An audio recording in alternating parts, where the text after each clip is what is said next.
इस लड़के ने दवा खा के मेरे साथ संबंध बनाए, जिस कारण है कि जैसे कि इसके साथ व्यंग्य हुआ हो। सुहाग वाली रात थी। दुल्हन दूल्हे का इंतजार कर रहा था और दूल्हा अपने दोस्त के साथ सुहाग रात का एडवाइस ले रहा था कि आज की रात तुम्हारे जीवन की पहली रात है, और आज अपनी मर्दानगी नहीं दिखाई तो दुल्हन अपने सहेली से शिकायत करेगी और तुम्हारी बदनामी हो जाएगी। ये लो दवा, इस दवा को दूध में मिलाकर खा लेना और तुम रात भर अपनी पत्नी के साथ संबंध बनाना। ठीक उसी प्रकार दूल्हा दुल्हन के साथ संबंध बनाता रहा और रात भर संबंध बनाता रहा। दरिंदगी और हैवानियत की सारी हदें पार कर दी। रात भर दुल्हन चीखती रही, चिल्लाती रही, लेकिन दूल्हा रुकने का नाम नहीं ले रहा था। अंत में दुल्हन की मौत हो जाती है। आखिर दूल्हा कौन सा दवा खाया था जिसे दुल्हन की तड़प तड़प कर मौत हो गई। दुल्हन को बचाया नहीं जा सका।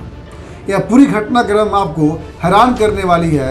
आप बने रहिए मेरे साथ। नमस्कार दोस्तों, मेरा नाम ललन सिन्हा है और आप लोग कैसे हैं? उम्मीद है कि आप लोग अच्छे होंगे।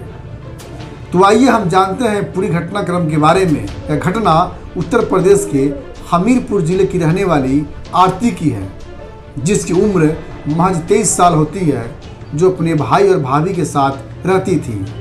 उनके माता पिता बहुत दिन पहले मर चुके होते हैं। बहन का पालन पोषण और परवरिश भाई ही करता है। बहन बड़ी हो जाती है और आरती का रिश्ता उसका बड़ा भाई उरई के रहने वाले संजू नाम के लड़के से ठीक हो जाता है। ठीक 1 महीने बाद 3 फरवरी को आरती की शादी संजू के साथ बड़ी धूमधाम से कर दी जाती है। वही 4 फरवरी को आरती की विदाई ससुराल के लिए हो जाती है। सभी लोग अपनी नॉर्मल जिंदगी में लग जाते हैं। तभी 7 फरवरी को आरती का भाई और भाभी एक शादी समारोह में कानपुर पहुंचते हैं। तभी बहन के ससुराल से संजू का फोन आता है कि आपकी बहन की कौन सा बीमारी है, हमें पहले क्यों नहीं बताया गया, आप लोगों ने यह बातें क्यों छुपाई, आपकी बहन बार बार उल्टी कर रही है, मैं कई डॉक्टरों से दिखाया फिर भी ठीक नहीं हो रहा है। यह बात सुनते ही भैया भाभी की पैर तले जमीन खिसक जाती है। शादी से पहले तो आरती को कुछ नहीं था, विदाई के समय तक ठीक था। अचानक से क्या हो गया? भाई तुरंत शादी का प्रोग्राम छोड़कर दोनों पति पत्नी बहन के घर पहुंच जाता है। वहां देखा तो वाकई आरती की तबीयत बहुत खराब थी। वहां बिस्तर पर लेटी हुई थी। भाभी ने पूछा, क्या हुआ आरती तुम्हें? लंबा सफ़र गाड़ी में आई हो इसलिए ऐसा तो नहीं होगा? आरती ने बोली, नहीं भाभी, मुझे रास्ते में कोई दिक्कत नहीं हुआ। जो कुछ हुआ सुहाग रात वाली रात को हुआ। संजू ने एक दवा को दूध में डाली और दवा खाने के बाद जो मेरे साथ किया वो मैं बता नहीं सकती। भाभी ने पूछा, आखिर क्या हुआ बताओ ना। भाभी, संजू ने मेरे साथ बहुत ही दरिंदगी से संबंध बनाया, मानवता की सारी हदें पार कर दी। ऐसा हैवानियत किया कि मैं बता नहीं सकती। बार बार मेरे मना करने के बाद भी मुझे जानवर की तरह नोचता रहा।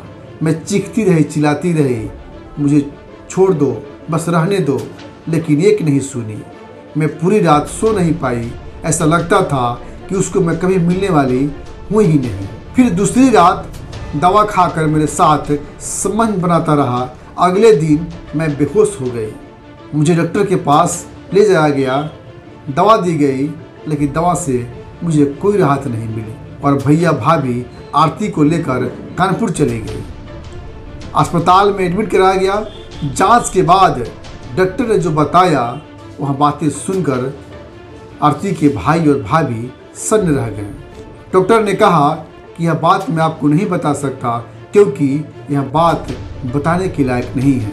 डॉक्टर साहब प्लीज़ बताइए ना, यह बात हम किसी को नहीं बताएंगे। डॉक्टर ने कहा, जांच के अनुसार ऐसा लग रहा है कि उनके साथ 10 से 15 लोगों ने सामूहिक बलात्कार किया है।